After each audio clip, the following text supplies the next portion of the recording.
Welcome to the Female Finance Collective, where we encourage women to have open and honest conversations about all things money. Today's episode is going to be really fun. We're talking all about the best financial advice we've personally ever received.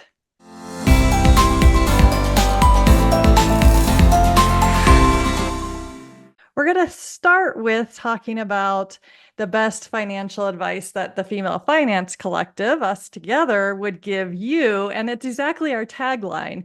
It's to talk about money. So until you start talking about things, seeing what other people are doing, bouncing ideas off each other, feeling comfortable in your own shoes and numbers, it's really, really hard to start making progress because we tell ourselves all the opposite things. Everybody else has more money than me. I can't do it. I never learned how to. I'm not worthy of money, right? All three of us have told ourselves those things, and that is not productive.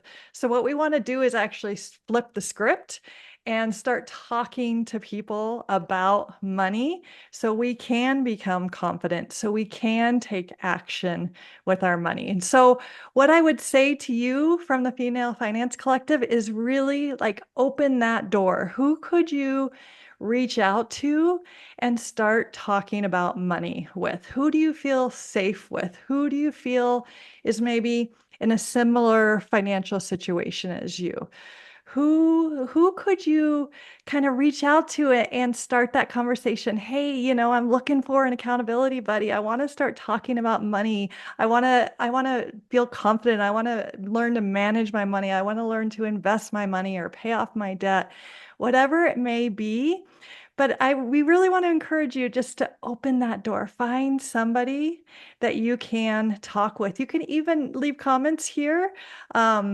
If you're watching on YouTube, you can look for Facebook groups. You can think about family and friends, but we just really want to encourage you to start talking to somebody somewhere about your money and find your people. You will find your people once you start kind of reaching out and opening up that door. Not everybody's going to be ready and open to it, and that's okay, right? But if you can take kind of that initiative and start talking and thinking about money with people, it's going to benefit you and that other person so much. We also have the Female Finance Collective school in our community, and you can talk there about money. It's a really safe space for women to talk about money. A lot of the conversations we have here on the podcast are carried over into that space. And that's what we're there for, is to have a warm, safe environment where we teach you about money from the foundations all the way up to advanced wealth building moves, but also the community aspect of we're in this together. We are worthy. The mindset and how you feel about money is such a huge piece of this that we have to do at the same time as building our financial skills. And so that's our best advice to you before we get into our individual advice on how to start learning to manage and take control of your finances and ultimately live your dream life. That's what this is all about, right? Living a day-to-day that feels good to you, not overwhelmed or stressed, but instead confident and empowered to take control. You can do it. We've all done it, and we are here to help you. So, ladies, let's dig into our own personal advice that we've received that we feel like was like, thank goodness somebody told me that, because that was a game changer. For most of my career, I had a blend of salary income and commission income. And I just, went into annual reviews and accepted whatever I was given. I never really negotiated or, kind of asked how I could earn more money. And that wasn't until later in my career. I don't know where I came across the advice, but it was really helpful to have it. And it's that you can build your income. So, it's a key part of your finances is growing your income. And it's one of the big levers that we can pull. So if you're in a career where there is a chance for salary increases or bonuses, have a good idea of what you've contributed in terms of, achievements or, revenues to the company each year, and have that list when you go into your annual review. And don't be afraid to ask for increases and to be able to substantiate why you believe that, those are important. And that made such a big difference. Like building my income was what allowed me to save more money and to be able to invest that towards retirement. So I have a question. I know that, so I've seen that people have been offered small salaries or small amounts of money for a job, like a contract or whatever. And they've been like, that's really not what I feel like I'm worth. And then they turn it down. And then later they have a conversation with someone else and they find out what they were offered for the job, right? And how different it was. So is it appropriate? Like, I feel like we're saying yes, but maybe it's not. I'm not in a corporate environment. So is it appropriate to find out what your coworkers' salaries are? Like people who've been working there about the same amount of time as you, people who do a similar job as you. The one story I'm thinking of in particular was that she was offered a contract with a company. She was like, that's not what I'm valued at. She turned it down. Later was talking to a man who she knew who was offered the same contract for significantly higher money. So the conversation there was about the discrepancy in pay between men and women. But I'm just curious, like, is that the kind of conversation that would be okay at work? Like, is this open and honest conversation about money in the workplace? Like, how appropriate is that? You know what? In my workplace, it was always frowned upon to talk about your compensation. It was kind of a secret. And one of the worst moments in my career was my male colleague and we were just looking at our pay stubs because in Canada, you get to a point where you've paid into some of the government programs. So your pay actually goes up for the last half of the year. And he happened to share his number. And I knew just from the backwards math that he made more than I did with less experience, less of a client load. And it really stung me. And it was the first time I actually realized that all along in my career, I was paid less because I was female. And that hurt. Yeah. And I wish I had the tools to talk about it earlier and to ask more details like, is my salary average? Is it above average? Where does this compare to someone, that has similar experience that may be male? They're horrible and hard questions to ask, but it makes a big difference. It makes a big difference to your life to build your income. It does, absolutely. I'm thinking back about my teaching career, and those salaries are very much out there. You've worked this many years, you have this many credits of after, bachelor's degree. So it's a scale that everybody can move along. But with that said, I've realized over the years, now 23 years in international and US public school systems, there's actually more wiggle room than people realize within that scale. And especially if you're moving from one place to another and getting placed on the scale, there's actually negotiation room there. And I know the male female thing is completely different in the corporate world than in schools, but it's a issue in schools as well because there just aren't as many males. It's almost like a flip script, but I always still with that like kind of you know ceiling on my salary. I still also really looked for leadership opportunities that maybe didn't make me more money, like being on the leadership team for as a kindergarten teacher or whatever. Maybe at the time that made me no more money, maybe a little stipend. I can't remember, to be honest with you, probably a little stipend.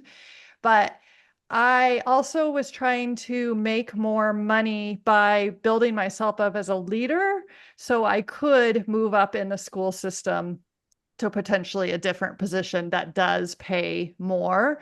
So that's another thing to think about in your job is like, is there like a cap on where I can get to if I do get more credits, if I do get a higher paid position, like a leadership position, things like that, and taking actions to be able to do that in 5 years, or to be able to do that, later, in your career.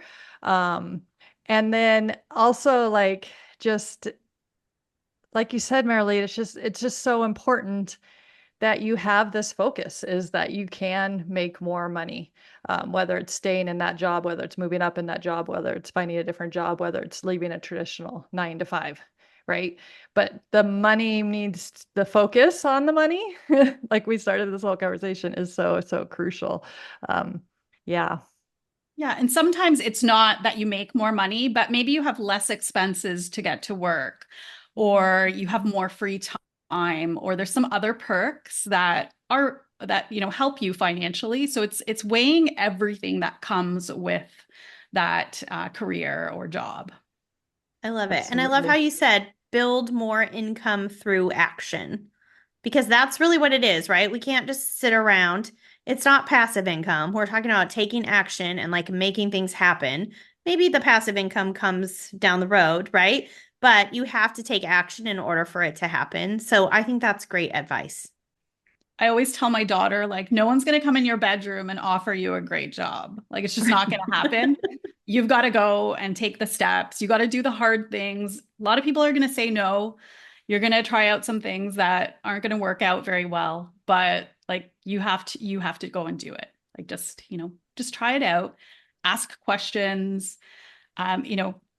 You don't have to be a hard-nosed negotiator just to ask and get clarity on your income and to see what increases look like. Those are fair questions to ask an employer. Well, your advice of just go and do it is basically the best advice I ever got.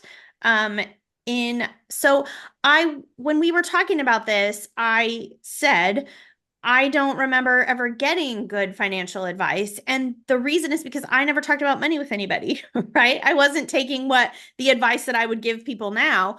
And so I really had to think about it. But I think that the best advice I ever received was from my husband. We were recently married. I was still like, I was in a much better financial position, but I was still paying off that debt that I had built up. And he wanted to go meet with his financial advisor that he'd been working with for years. And I was like, I am a hard no on that. Like, I was so embarrassed. I thought she was gonna like think I was an idiot, that I was in my late 30s. I had a very small retirement savings. I was still paying off my debt. I just felt so embarrassed and I felt like she was going to judge me. And he was like, it's not going to be like that. You can do this. Of course, I'm like crying my eyes out. I don't want to go. I'm just so overwhelmed. And he was like, you just need to go and do it. Like, we're going to do this. He was like, not going to budge. And not in like, I'm forcing you kind of way, but like, you can do this kind of way. Right. And so that advice was just go and do it. And I sat down in the meeting. I learned a lot of things.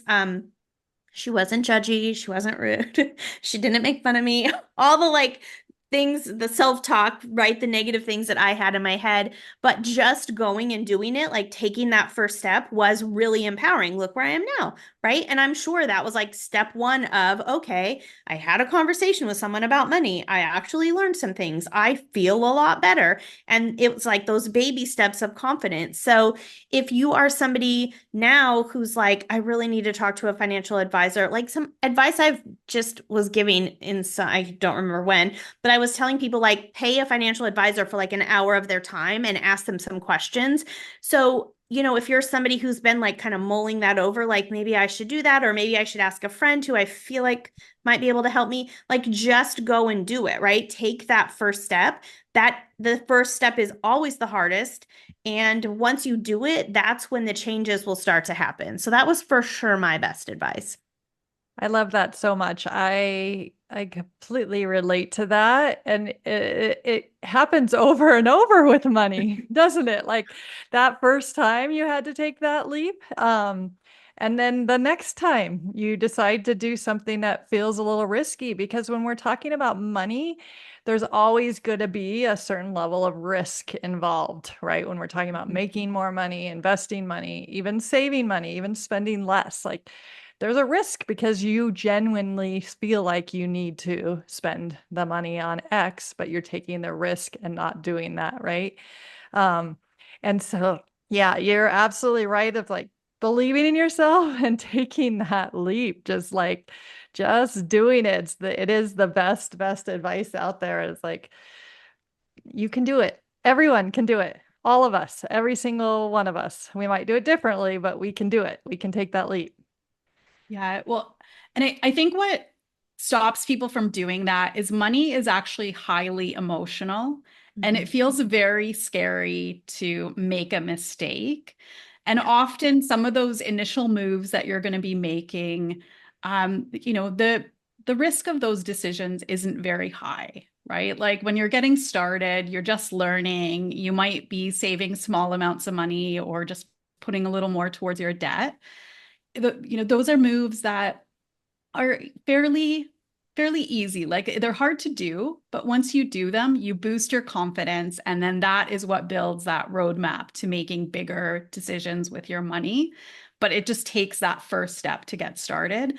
And I always find that there is often like a trigger moment where they're like, now I have to do this.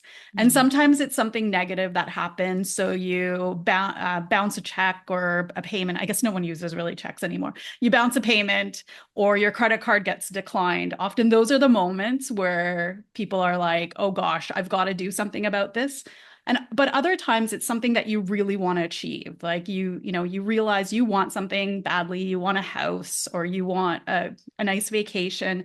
That's what prompts you to kind of get started. So it's just, yeah, just do it. Just learn something new. And a financial professional can definitely help you understand and get to certain points faster. And I was really this past week, I had two very young clients reach out to me, like they're in their mid 20s. And I just was so thrilled for them that they took the step to get help and realize like they could spend thousands of hours reading or, reading on the internet, reading books, but they really wanted to make sure that what they were doing was appropriate for them. So I love that kind of proactive step of getting help. I love that so much. One of my nieces, a freshman in college, reached out to me and she's like, I'm opening a Roth IRA. What do I do? I was like, oh, that is so insightful for an 18-year-old to be like, I'm opening a Roth IRA or freshman year of college. The coolest moment. Like she has to put in so little because she's doing it so early, right? Like it's going to grow for how many years till she's 65? That is so amazing. So I'll share my best advice. And Marilee, the trigger moment that you just mentioned hit me because I was like, what was my trigger moment with this best advice that I'm going to share? And I also first wanted to like kind of clarify for our listeners what my understanding and learning has been about financial advisors.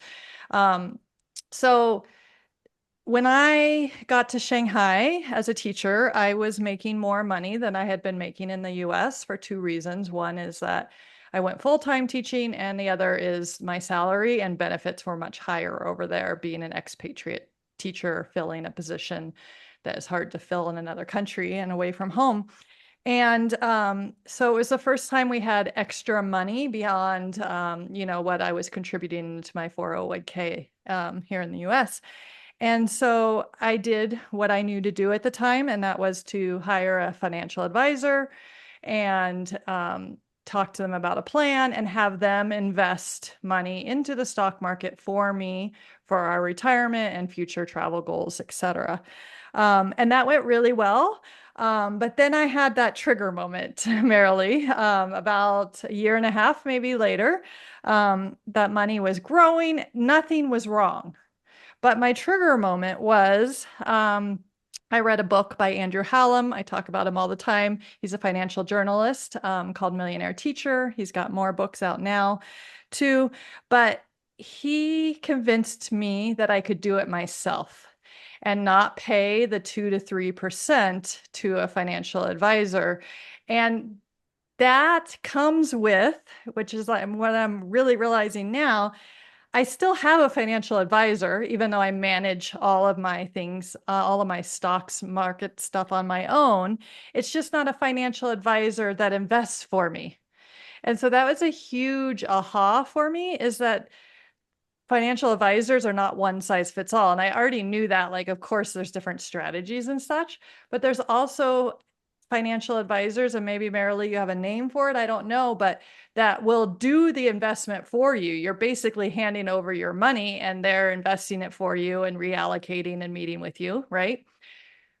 Or the way I do it now, and what I would say is my best advice, is if you're ready for it and don't need somebody doing it for you, you can self-manage and still meet with a financial advisor. So I still meet with a financial advisor every 6 months, but it's a financial advisor who has my philosophy and helps me continue to self-manage to grow my wealth. And so the best advice I got, and that trigger to like do it myself, was to build wealth by investing in index funds. So I didn't have an understanding before this advice on really the stock market and how it works very well. And so I began to, really research and read more and learn more about index funds.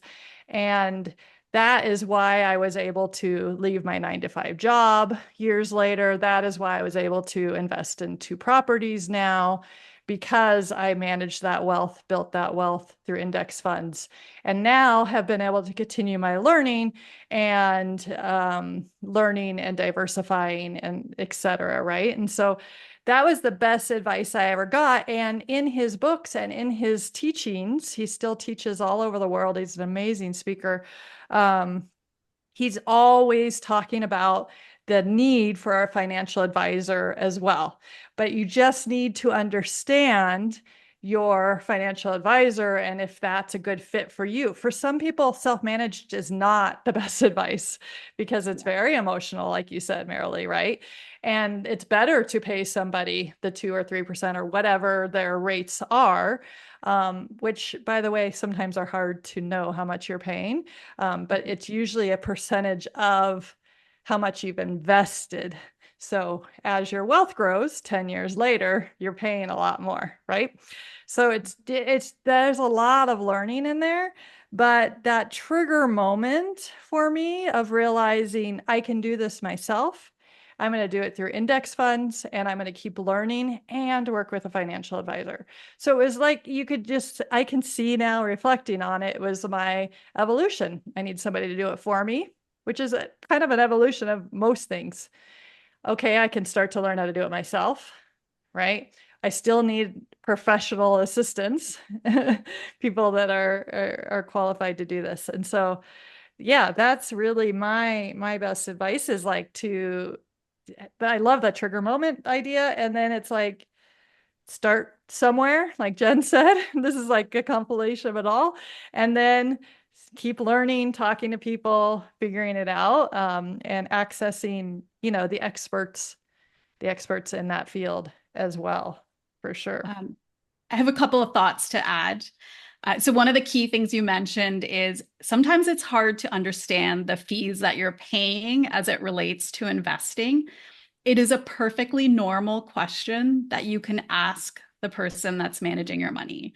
So both the fees that are disclosed, but also, is there anything else that I'm paying that I may not be able to easily see on my statement or on my transactions? And the other thing was, so in terms of finding a person that can help you if you're a do-it-yourself investor, in Canada, financial planners can help with that.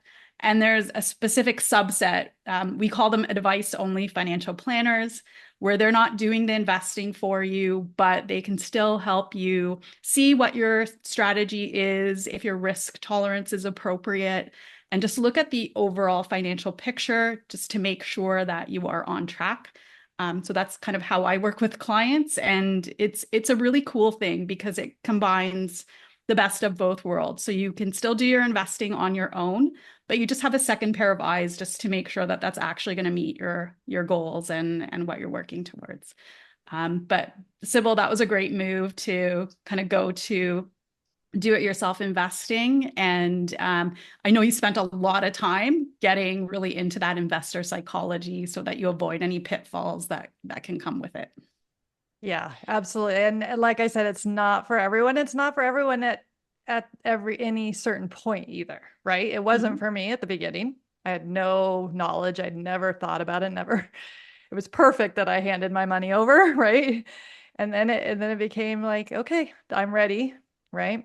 I love that. Yeah. Thank you for clarifying that for us, Marilee. That's super, super helpful. I just didn't even know that different kinds of financial advisors exist. Now that I say it out loud, of course they do, but I had no idea that you can also continue to hire people just like tax advisors and the whole thing, right? Like we need people to help us with all of these processes, even if you're doing it yourself.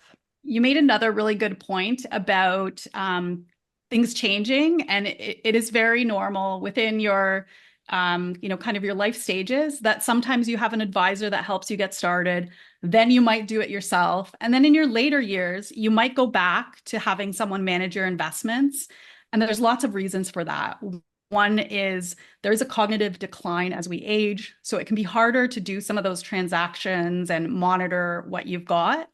The other thing that happens is people just have less desire to do it themselves. They want to go and travel the world, see their grandkids, do all of those wonderful things. And, it may be worth it then to spend the money on having your investments managed. So life changes. And that's the thing with finances is it changes.